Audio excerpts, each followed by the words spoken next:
Good afternoon, everybody.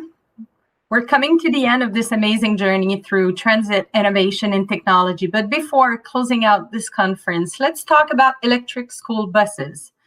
But before doing that, as part of our commitment to gender parity in transit, we are running a national survey to assess gender disparity. In the Canadian transit industry, research clearly shows there is a stark difference between the number of women in senior leadership positions compared to men. We know these disparities exist, but we are less clear on why these disparities continue to persist. At Kittrick, one of the ways in which we have committed to gender and racial equity as translated into a research partnership with the University of Windsor. This has allowed us to engage in learning more about the complexities of workplace environments. To increase the number of women in senior leadership positions, we need to understand the experience of all individuals with different identities who are currently working in transit, so we can make informed recommendation to transit organization about best practices, policy, and strategy. Today, we invite you to complete a short online survey to learn more about the social and organizational context that you work in.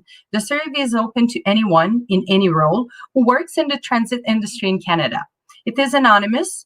We do not ask for your name or your organization. We'll be sharing back the findings of our research in the fall of 2021. If you have any questions about this survey or research, please contact the research team at the University of Windsor, who are listed in the survey link. The link has been pasted in your chat for you to complete at your convenience. So back to business, and welcome to the panel called Getting to Zero for School Kids, Electrifying School Buses Across Canada in the March Towards a Zero-Emission School Fleet Future. We'll have the pleasure to hear our two panelists on what still needs to be done to help get efficient school buses electrified by mid-decade across Canada. What technology and charging challenges lay in the way still? What kind of jobs and environmental benefits could arise locally if we overcome those challenges? And how some government are taking this matter seriously already today. And to cover all these topics, please welcome Marc Saint-Hilaire, Senior Director of Sales at the Lion Electric Company here in Saint-Jérôme, Montréal. And I have the pleasure to welcome Robin Stephenson, Manager Transportation Services at the School District Number 22 in Vernon, British Columbia. Welcome to both of you, and thank you very much for being here with us today. So I'd like to keep Marc on the stage to kick things off and share his presentation. So over to you, Marc. All right. Good afternoon, everybody. Thank you very much for the invitation. I'm very, in the name of Lion Electric, I'm pleased to participate in this panel. So as Magali mentioned, electrifying school bus across Canada is well underway, and Lion Electric is it's been involved and continuously involved in bringing a school bus into the communities. So next slide, please. So I want to give you a little overview of the Lion Electric today. It's a 390 plus electric vehicle in operation today, and that's been on the road for more than 11 million zero emission kilometers so far. So this is pretty impressive for the last 5-6 years. Lion Electric today is 650 employees, and we're getting more and more people every year with an average of 20-25 new employees per week. Lion Electric is 8 experience centers and 2 R&D centers across the US and Canada. And the factory actually, with a capacity of 2,500 vehicles per year, it's in Saint-Jérôme, north of Montreal. And I guess you recently heard the big news, having the largest all-electric medium and heavy-duty vehicle plants in the US, and first off a production vehicle to be out of second half of 2022. And basically, in the same time, we have announced our battery fully highly automated, battery factory that'll be in Mirabel, at the airport of Mirabel. So altogether, that's a lot of new exciting news, and we're looking forward to that. Next slide, please. So the line, this is our line of school bus. We got the mini school bus, the line A, which is in the certification phase, and with the range of 120 to or 240 kilometers, sorry. And certification phase, as I said, and started production will be in August. First delivery Q4 this year. The line D, 150, 200, and 250 kilometers. Started production in 2022, and our popular line C, that's we're already building. We have about 300 on the road so far, and with a range of 150, 200, and next year we'll be adding another 50 kilometers. Next slide, please.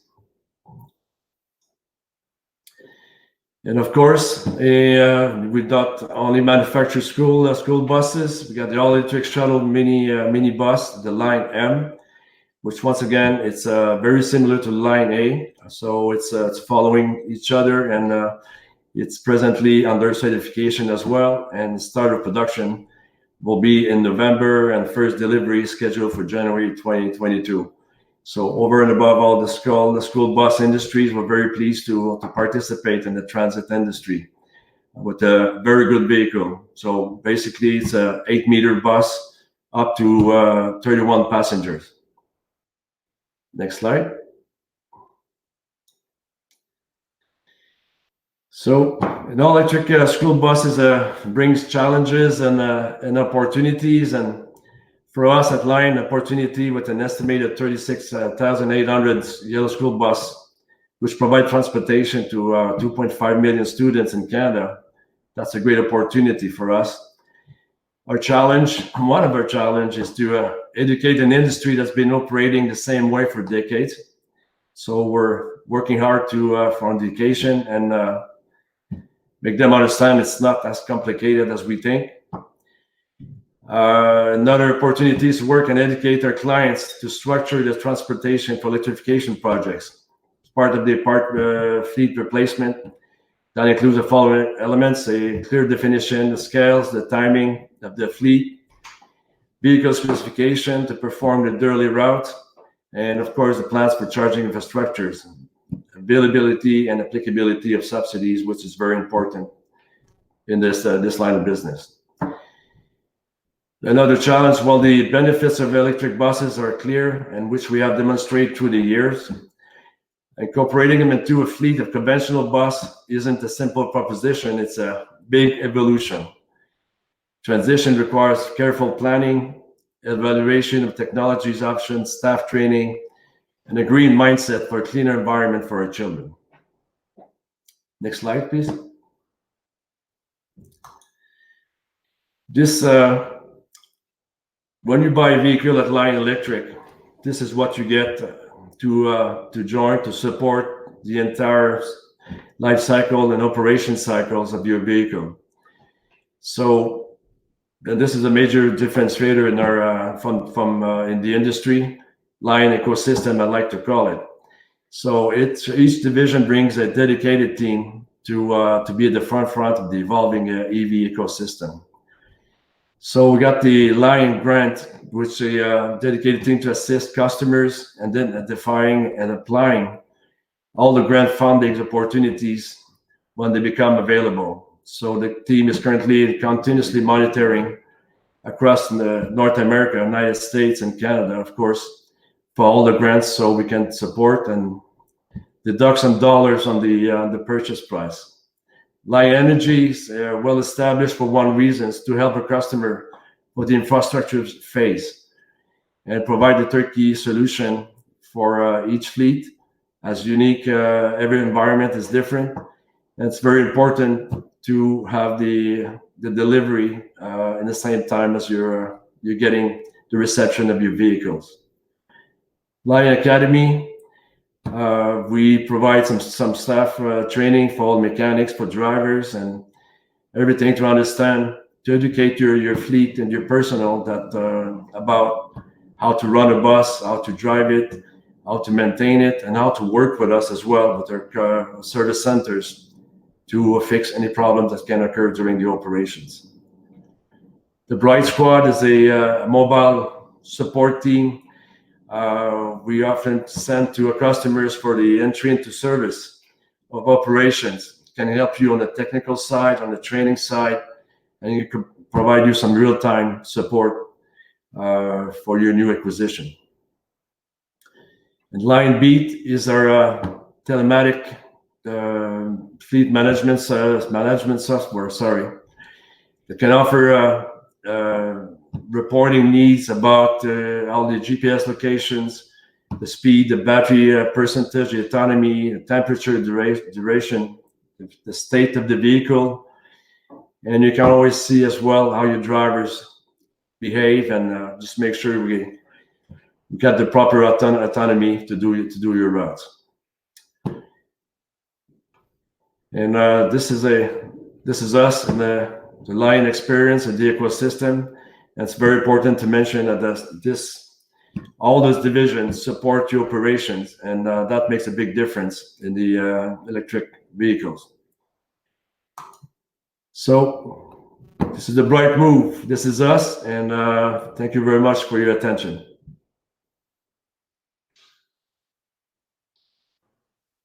Well, thank you very much, Mark. Great overview of Lion, your product, and what you do. And we'll discuss a little bit more about that through the Q&A session.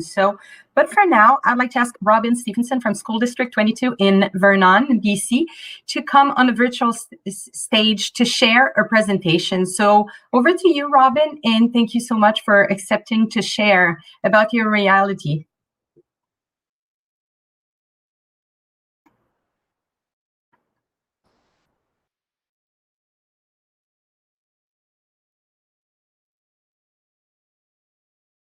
Okay, Robin, if you can just turn on your camera and your microphone.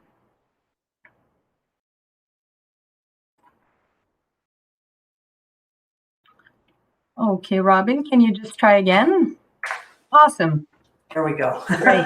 Thank you very much. Nice to see everybody. Well, over to you, Robin. Really excited to hear what you have to say about all that.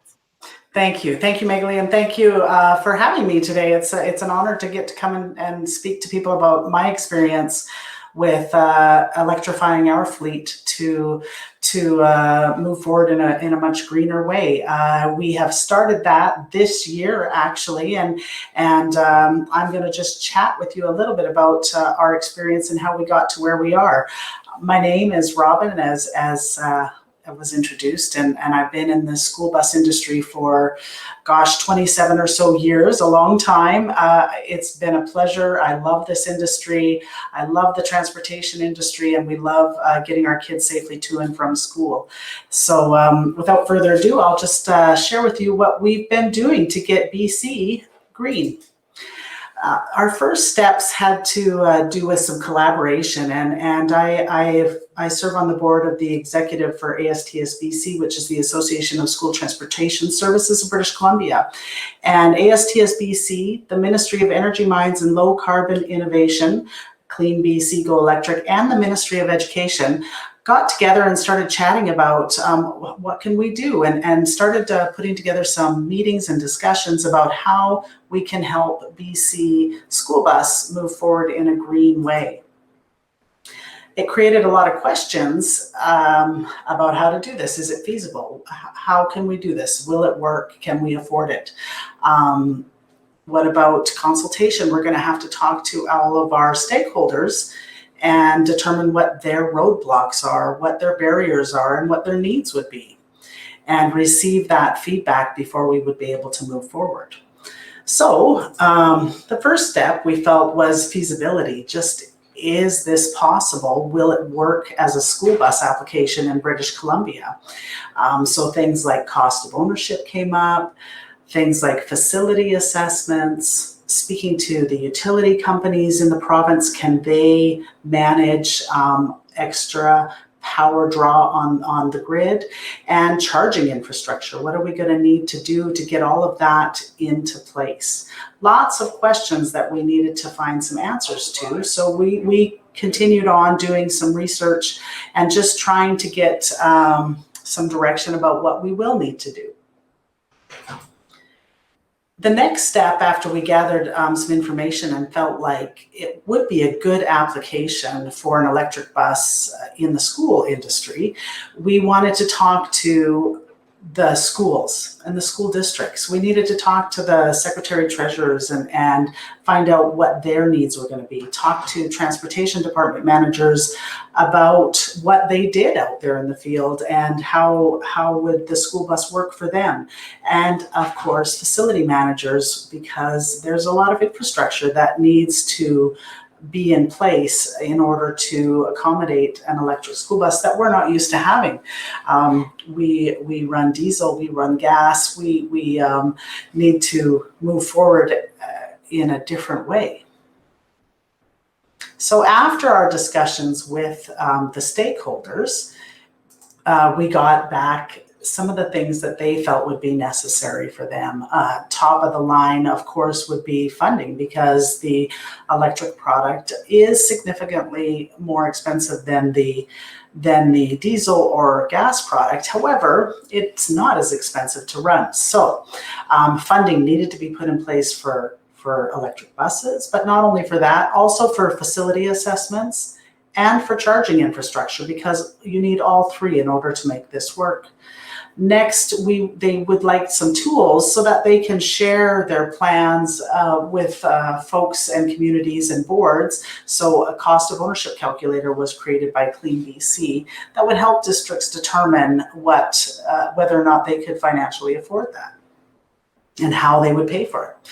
And lastly is the support I heard Mark talk about, and that's really an important piece to being successful, was that there does need to be support. There needs to be resources and information and training available to move us forward.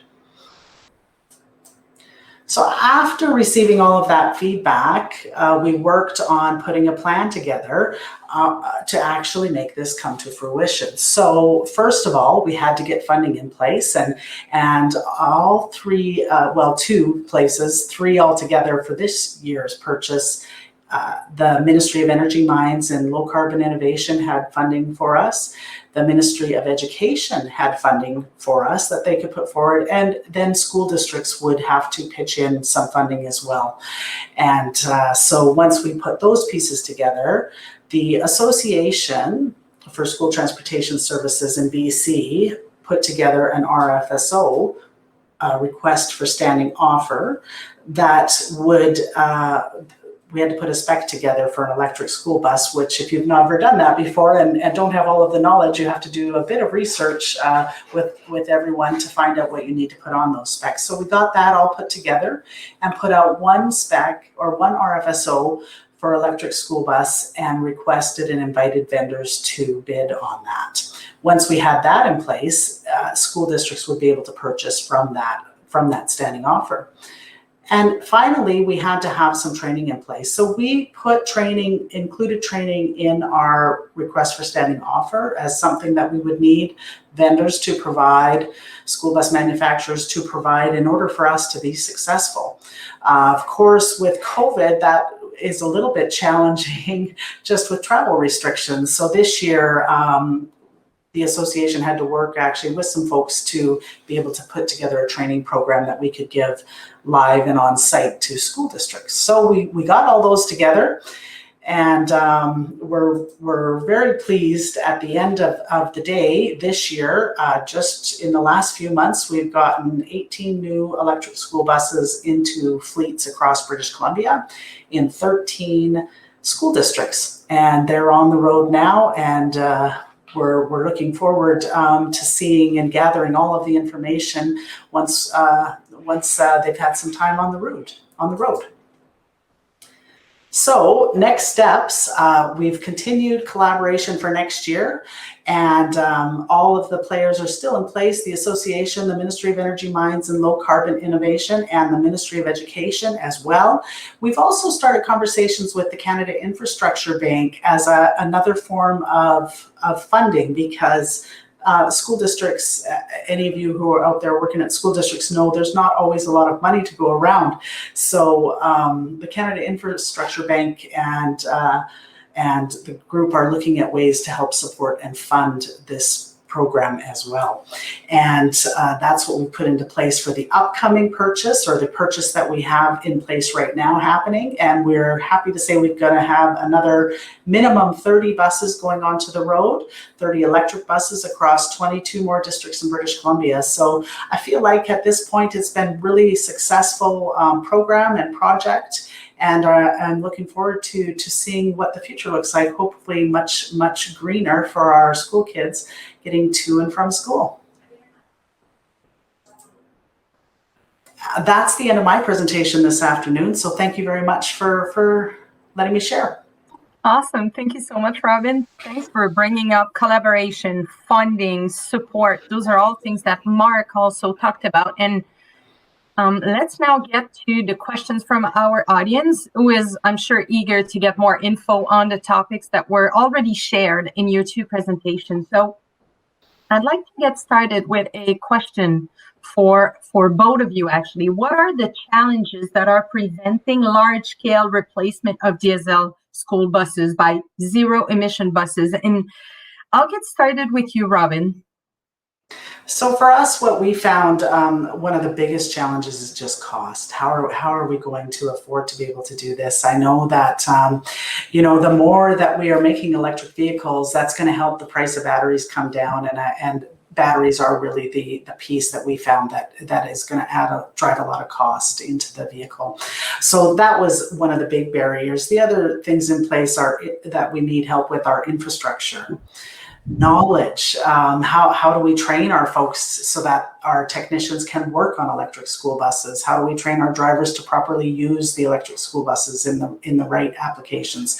And lastly, I think, is understanding the benefits and getting that knowledge out there to folks so that there's buy-in for it. There's still lots of misunderstandings out there about are electric school buses greener? What is the difference? And I think it's really important to get buy-in from everybody in my department, in my staff. I need to be able to provide them with that knowledge.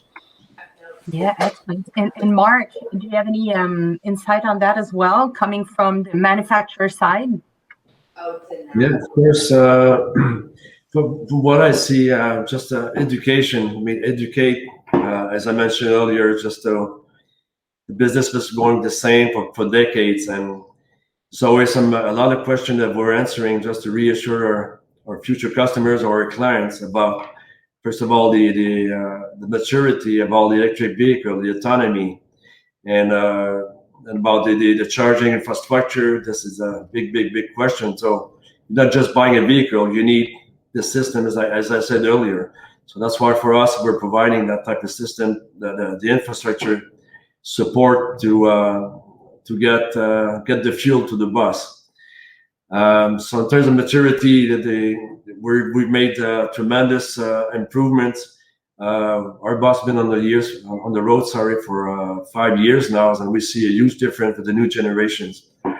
And it's to help our customer to understand, yes, there's a bigger cost, there's a big delta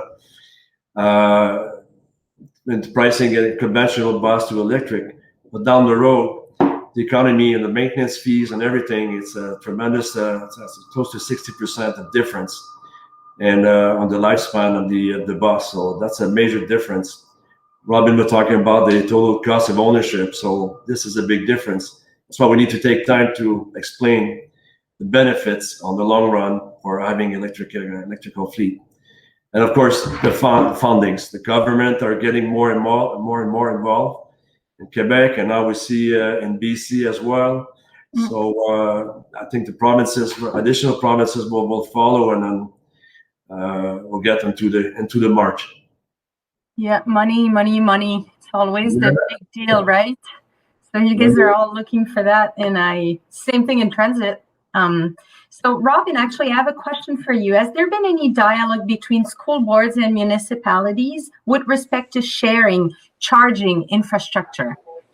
So I can't speak for all of British Columbia, but I can speak for my municipality and my district. And by all means, the city, folks at the city who manage transportation and infrastructure over there, who also in BC share in the transit system funding of it and how it's run, we've had conversations, and we will continue to have conversations, especially for the fast chargers, which are much more expensive to install, but can be shared more easily than say the level 2 AC chargers, which are something that kind of you put towards, I'm finding anyway, that I put towards a specific unit, and that way they can charge for hours in the evening when we have probably better rates.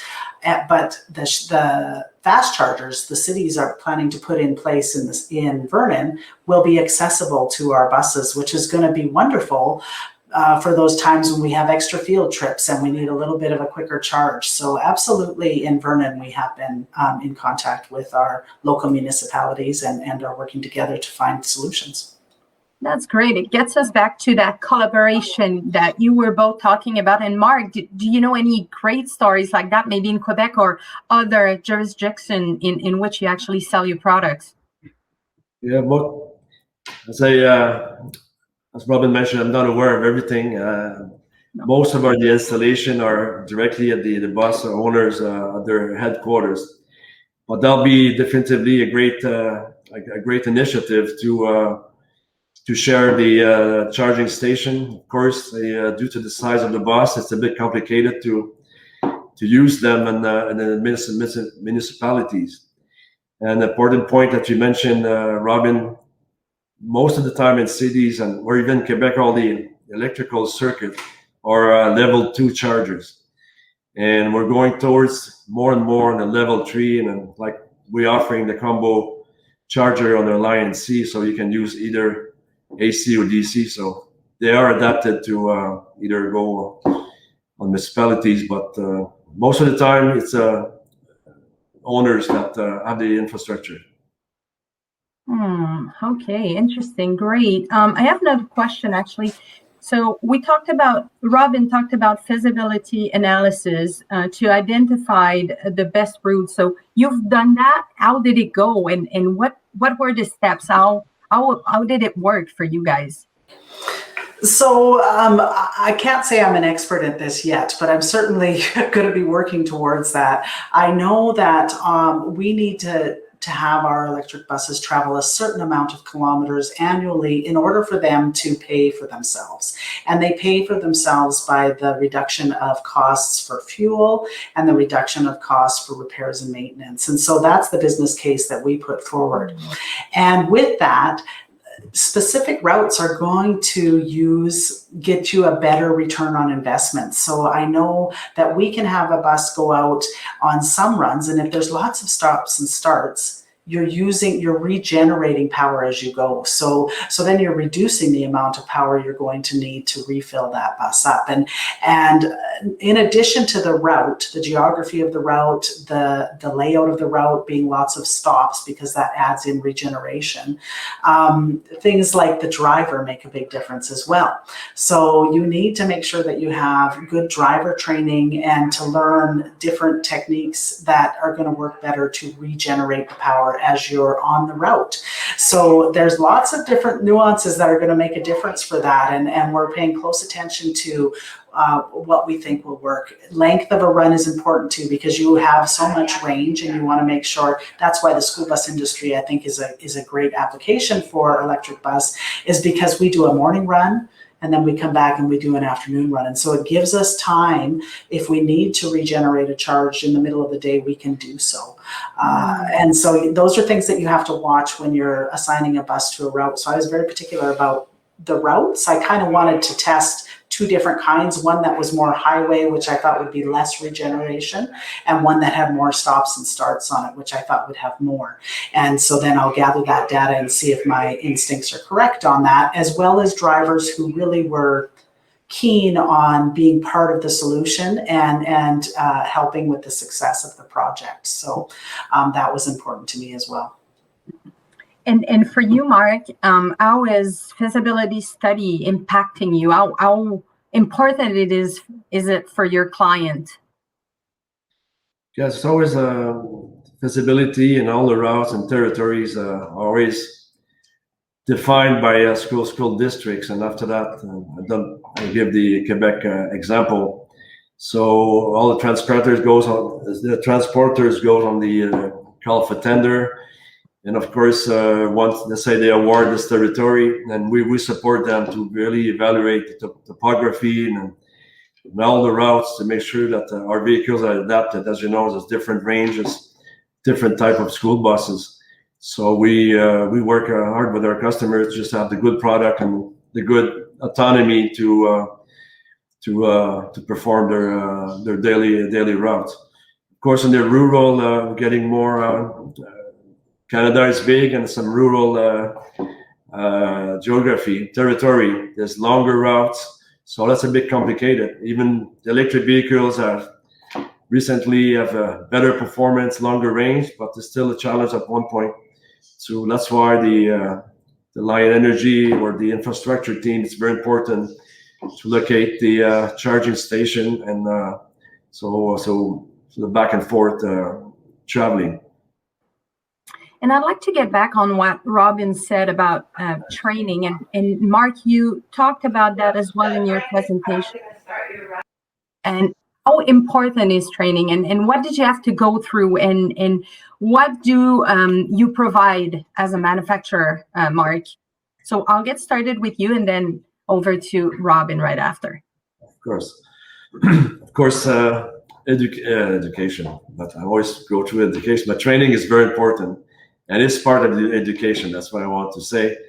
To demystify the electrification of vehicle. And remember when the cars started to hit the road on this, we're seeing that as alien.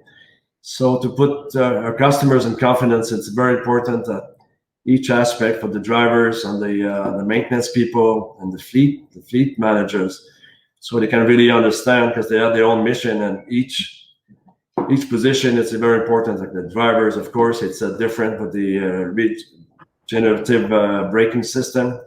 It's when you let the electric gas pedal, so to say this way, it brakes automatically, and that's different. On the maintenance side, with all the line beat and all the pods now, you can, from our control response center, we can see all the buses, and we can do a diagnostic from distance. So it's very important to have a close collaboration with our customers' mechanics and make them understand the simplicity of an electric vehicle, the powertrain, the motor, the battery management system. So for the regular maintenance that needs to be done, the tires, brakes, change the wipers and the suspension. So this is the good part of it, and we have visibility wherever you are, so it kind of counter the distance factor. So these are major features in training, and this is not only a one shot. It's one. We get your buses entry into service, and we support you all along for the operations. So offering great customer service and service to your clients. And Robin, over to you. How was the process? What did you have to go through, and what does training means to you? Like, I think Mark hit the nail on the head a little bit. It's demystify, because really the electric vehicle, the first time I drove an electric school bus, it was very intuitive. If you knew how to drive a bus, you could drive an electric school bus. But there are some differences. And so it is important that the drivers understand that, and getting that information to them, letting them spend that time to understand that information is going to be important. And we need the support from the vendors. So whoever you're purchasing electric school buses from, you need that support from them in order to pass it along to your team. And the same goes with your technicians. Anytime you're implementing change into an organization, it has to be done thoughtfully. And change management is going to be really important and should be something that you're thinking about before you move forward. What is your plan? And you should be talking about it before it happens. So, and getting that knowledge and information to folks and letting them know how it's going to be. So certainly, by all means, I think being that it's new and different than what we're used to, it's really important for us to demystify and to have that training for our staff, technicians to drivers to folks who have to watch on the beat and see what's happening and gather the data. So all of those pieces need to be in place. Yeah, absolutely. Really important. And actually, we have some really good questions from the audience. And I have a question for both of you, actually. What do you think about the future of electrification when it comes to school buses and medium-duty vehicles? So I'll start with you, Robin. I'm finding it's really a good application for the range for us, for our district. We have lots of routes that the range that, that 200 kilometer range is going to be perfect for our routes and still leave us a little bit to do field trips. So I think the application for school districts is big. Also, we know that kids are more susceptible to pollution. They breathe faster than adults do, and so they absorb more pollutants than adults do. And so giving them a clean environment to go to and from school is we need to invest in our kids, and their health and safety is utmost for folks like myself, and so that's another added benefit in moving forward to this new green technology. Yeah, and clean environment. This is something we hear a lot with Lion in Quebec. When you guys talk about your buses, this is always what you guys talk about. So Mark, what do you think about the future of electrification for these type of vehicle? But as mentioned, because clean environment, zero emission is very important, and clean air in and out the cabin, and this is in the rural districts and all the cities. You got the schoolyards, you got 20, 30 buses waiting for the kids, and all together with all the combustion, that's a lot of smoke.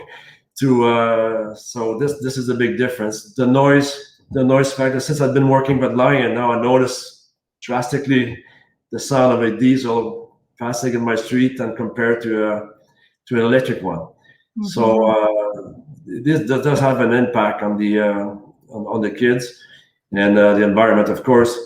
But the medium-sized vehicle and the buses, we call it the first and last mile. So I think this is the best tool you can have for that type of distance you can you want to accomplish or in your territories. Yeah, and you're talking about the noise, and this is a big thing for electric vehicle. How is safety important? What are you working on right now? And Robin, how was it taken into account in your whole process, like the role of safety? So I'll get started with you, Mark. Yeah, of course. I said this is part of the learning. Electric vehicle. It's I wouldn't say scary, but it's the silence. Sometimes it's just it's different. So of course for this we need to, that's part of training with the drivers. This is super important that we provide them with a proper training for that. And of course for us up to 30 kilometers, there's the Montreal Metro sound that can warn. So below 30 kilometers, you can hear the sound that the bus is coming, because you don't hear the engine, of course. So, but this starts really with the training of the driver and the behaviors with the kids surrounding the bus. Yeah, absolutely. And Robin, you're at the heart of that, being part of a school district. How does it affect? Well, and as Mark alluded to, there's small noisemakers that come with these buses at certain speeds. You know, when you're pulling up to a school, we really do want to alert the kids, even if it's a subconscious, is what I understand, level that they can hear and will will indicate to them that there's something coming, so that they're paying a little bit more attention. It's a big, important piece because we're dealing with children. We want to make sure. However, it's also a really positive piece because noise pollution and the sound of the diesel engines is very loud, and so it makes for a much nicer environment again, not only just with the clean air, but also with the less loud noise. Yeah, absolutely. And I'd like to change subject because this morning when Josipa started the conference, she talked about data. So, and you both mentioned a few things about that. So I was just wondering, Robin, what type of data will you be collecting from the electric school buses when they are on the road? So I mean, mostly I'm going to be collecting things like how many kilometers have they driven, how much charge did it take to get the bus fueled, how much charge am I going to, then I can do calculations, how much charge per kilometer is it costing me.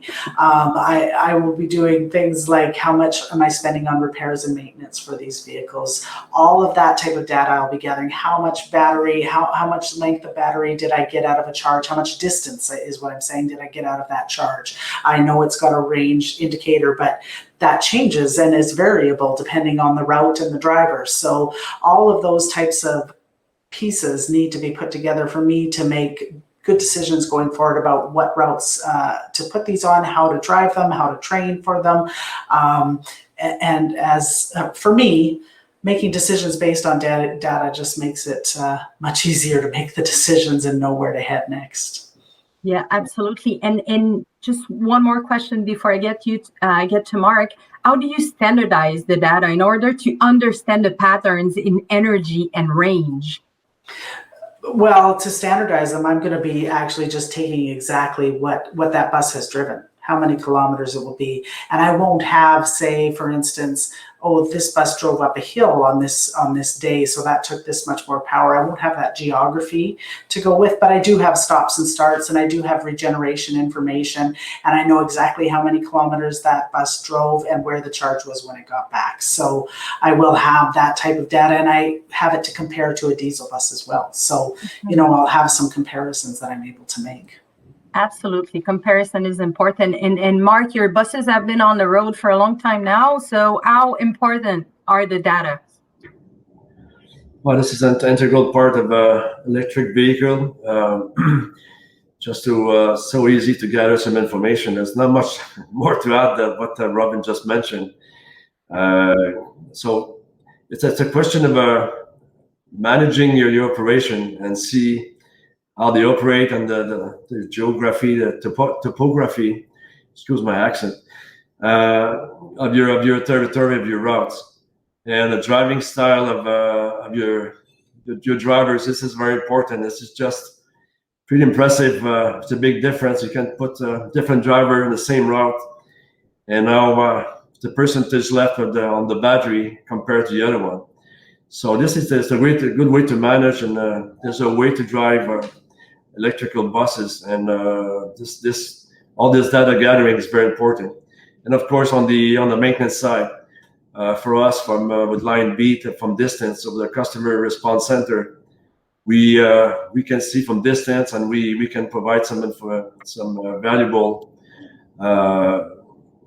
advices to our customers how to run the business, and not run the business, but to support the efficient operation. Yeah, absolutely. And because we're located in Canada, I need to talk about the weather because we're located in Quebec, me and Mark, and Robin, you're all the way on the other side. So different climate, but we still need to figure it out. And it's a big deal for electric vehicles. So Mark, of course, we know that the weather condition can be really severe. All through the country and in the US and everywhere else. So are you planning on having bigger batteries or even having diesel heaters on the buses? Yeah, that's the thing. We, of course, the first part of your question, the batteries, of course, major manufacturers were all looking to have better batteries, smaller size, but a better autonomy. And this is one of the reasons that we've our board have decided to build a battery manufacturing, because this is the 40% of the price of our electric buses for our part is the price, part of the price, total price of our vehicle. Sorry. So the plan is to lower the price of our battery, and as I said, improve them in terms of durability, autonomy, and weight as well. This is a important factor. So you gain everywhere by doing so. And we do have small non-electric part component of it. It's a diesel heater that we have, so we don't have any impact on the autonomy. But eventually, when the batteries get better, we want to have a full electric heating system and air conditioning. Yeah, So, absolutely. And this new battery factory in Mirabel that was announced lately, when are you planning on having this first battery out? second half of 2022. Ooh, okay, so coming up soon. It's coming out very soon. The start of the construction will be second part of 2021, so it's very aggressive. And line is aiming high, so this is a super important, and we'll be fully manufacturing every components of our purpose-built vehicle. So this is one important aspect, that our vehicle are clean sheet. They're not retrofit buses. Mm-hmm. So with this, with the battery now, will be 100% line beat or Canadian built. Awesome. That's great. And Robin, just to get back on the weather in British Columbia, in your jurisdiction, how did it affect your process of choosing electric buses? What did you have to take into account in terms of weather condition? Well, my understanding obviously is that it's going to be more draw on the battery potentially during the winter months. The batteries like to be at a kind of ambient temperature, kind of like people. So you have to be able to heat and cool the batteries. So you want a product that understands that you're going to have ranges of hot to cold in Canada, and we need something that's going to be able to function in that type of an environment. And you want to continue. When I think about that, I think about a bit of a reduction in range. So I want to make sure that I'm getting enough range, enough batteries for enough range, even in the colder months. So those are things that you have to think about when you're purchasing that. It's going to have enough heat on there, and what is that draw? How is that draw going to impact your range? So those are important pieces to think about when you're ordering. Yeah, absolutely. And this brings me, yeah. Excuse me, if I can add, this is a very important, the kind of affect the autonomy. At Lion, we have the battery management system, and we always try to keep whatever the season is and within 10 degrees Celsius. So if it's cold, and like in California, the operation, so this is very efficient feature on our powertrain. So that makes a big difference. So just wanted to add this point. Thank you. Absolutely. Thanks for sharing. And I have another question. I'll get started with Robin. Were the facilities retrofitted, or did you need to build new facilities to be able to electrify your fleets? We didn't need new facilities, but we needed infrastructure. So we needed to have, and big infrastructure, as a matter of fact, for us anyway, because we wanted to plan for the future. So we started with just an assessment, a facilities assessment of what we're going to need. And we projected, okay, if we're going to get, say, in the next 5 years, 4 years, we're going to have at least 10 new electric vehicles. So we need to get infrastructure in place that can accommodate charging 10 electric vehicles. So we had to reach out to our hydro company and power company, which is BC Hydro, where I live. And we had to install it. We still have to install a new transformer so that we can get more power going for these new charging stations. And then just planning out where they want to be and how many you need to get. But really, you want to make sure you have enough power to manage what you're going to be going forward. And I would say even plan out further than we did, looking back in hindsight, because I don't think at this point that 10 will be enough going forward. We're going to need to be planning for more. So people can learn from my mistakes, but it's important to think far into the future when you're doing big upgrades such as that. And is your facility a certified LEED? Meaning in the provinces, there's someone who's certified to look into that. There's actually lots of folks out there who are capable of doing facility assessments for you. Lots of times, like Mark is alluding to, they help with those types of processes. And there's other companies out there. Most of the charging infrastructure companies will have someone who can help you, or you can hire electrical companies that can come and do that. There's actually lists. If you look on the internet, there's some lists of people who can help you with assessments. And it's important to get people who know what they're talking about. Absolutely. And Mark, in terms of supporting your clients with their facility, can you let us know maybe a little more about what you can do for your clients? Yeah. So as I mentioned earlier in the presentation, we really offer a turnkey solution. So not necessarily to do everything, but just to make sure that they do understand the implication, the needs for infrastructure and the kilowatts. And with the planning, as Robin mentioned, it's very important to plan for the future. So we can make an infrastructure and a phase in infrastructure so we can add some charging station down the years as the fleet is getting bigger and bigger. Like for us at Lion Energy, it's just to really to support the customer, and we do deal with contractors. The only thing we ask is just make sure that it's compatible and that we don't want to affect the performance of our vehicle. So we do deal with certified people, and we try to use the same people most of the time. We're identifying some contractors per province to support us and of course our customers. But just compatibility, it's very important, and we need a good hardware installation to go for the long run. Absolutely. And it brings me to another question, and I'll get started with you, Robin. Let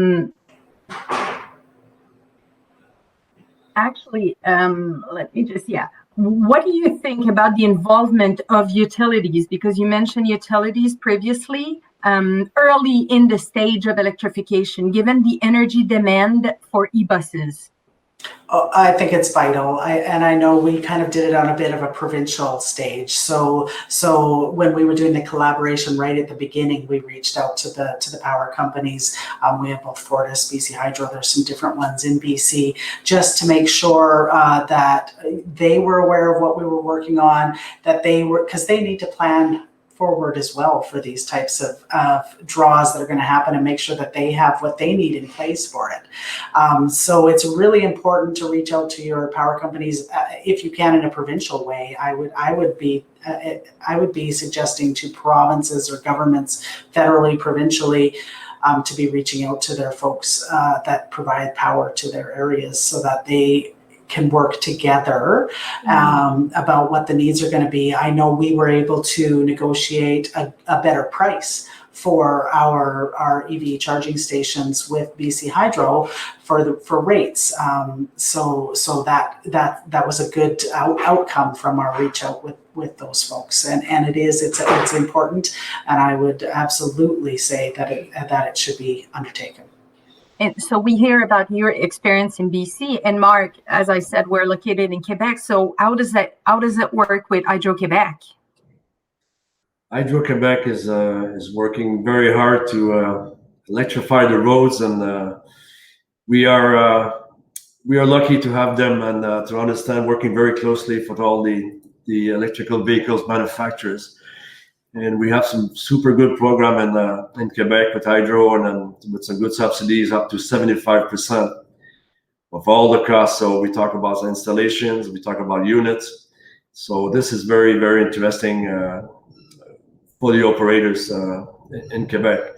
And power utilities, we have the vehicle, we need the fuel. So every province, power utilities are super important to support the implementation, the transition to the electrical vehicles. and more provinces are getting on board, and the Maritimes, and of course BC, Quebec, PEI, Nova Scotia. So very happy about that, and that's why our line grant department got their antennas wide open, so we can be aware of what's coming, and we can offer it to our operators, our clients. Yeah, engaging utilities in the dialogue is probably one of the most important things, just to make sure we're not running out of power, as you said, fuel. I have another question for both of you, actually. What are the challenges ahead, if any, associated with the standardization and interoperability of buses and chargers based on your deployment experience? So I don't know if, Robin, you had to deal with that. Can you explain what you're asking, Megli? I'm not quite sure what you're asking. What are the challenges of, if there's any, maybe you haven't faced that yet, with the standardization in interoperability? So using different manufacturers, different chargers. Yeah. So we were pretty specific on our request for standing offer in the province that we want to standardize to the SAE J1772 charging process. So that has to do with both the chargers and the bus. And so we wanted to make sure that, yes, it is standard for us in what we're getting, so that we can, if we're not keyed into one specific company or one, because there's going to be adjustments that happen, and we don't want to close the market off to anybody. You want it to be standard, and you want it to work. So we built that right into our RFSO to make sure that we had a standard there as far as charging capabilities was concerned. I would, and still though, even with that, knowing that was in there, I'm very cautious about, if I'm getting buses, I want to make sure that I have chargers that are compatible with those buses. And I make sure that the company that I am currently using for chargers, works with a Lion school bus, and so I'll be doing the same thing. I checked with Lion school bus. Are you compatible with this type of a charger? Just because you don't want to have those are big investments. You want to make sure that they're working properly, and standardizing is, because it's such a new and emerging thing in our province. It is been around for a long time, but there's still lots of standardization, I think, that needs to happen.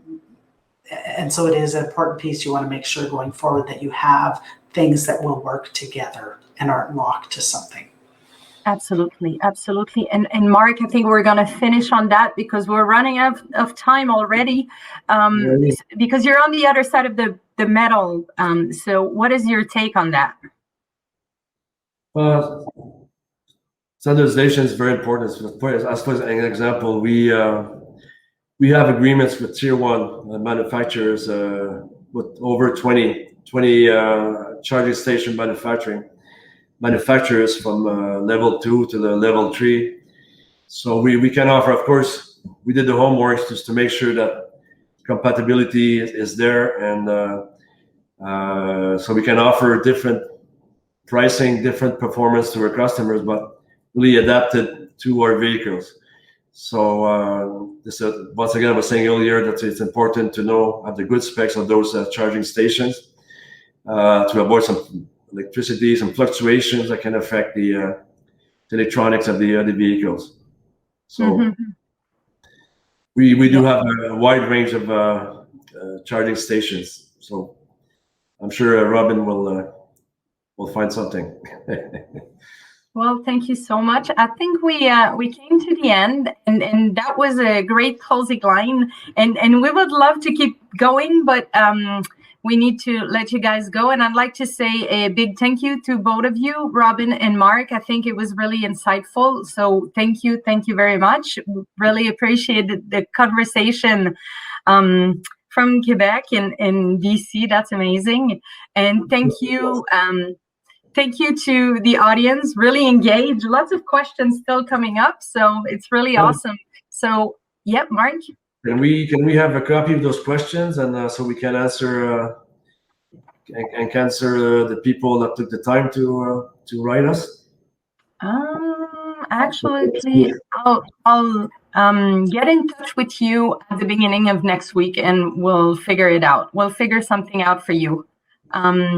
So, well, thank you again. And I'd like to just invite the audience to stay tuned for the closing address. And so I'll see you on the other side. And thank you again, Robin and Mark. It was really fantastic to have you here this afternoon. Thank Our you very pleasure. much. Thank you. Thank you, Magali. Thank you, Robin.